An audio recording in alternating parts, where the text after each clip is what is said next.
आता बघा भास्कराचार्यांबद्दल माहिती द्यायची, सिद्धांत शिरोमणी हा ग्रंथ खरं म्हणजे प्रत्येक शाळेमध्ये तो असायला पाहिजे, प्रत्येक विद्यार्थ्यांनी तो हाताळायला पाहिजे. त्याच्यामध्ये 4 भाग आहेत: लीलावती, बीजगणित, गणिताध्याय आणि गोलाध्याय. लीलावतीमध्ये अंकगणित आहे, बीजगणित आहे, रेखागणित आहे आणि भूमिती आहे.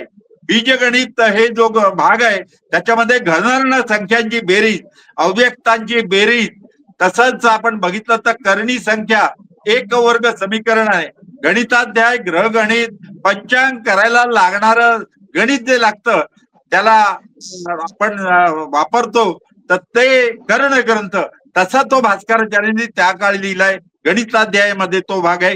गोलाध्यायामध्ये त्रैलोक्य संख्या वर्णन यंत्राध्याय आहे आणि या यंत्राध्याय वरून भास्कराचार्यांच्या जयपूर सवाई जयसिंहानं या आपण जंतर मंतर वेधशाळा जी जयपूरला बघतो, उज्जैनीला बघतो, ती निर्माण केली त्यांनी.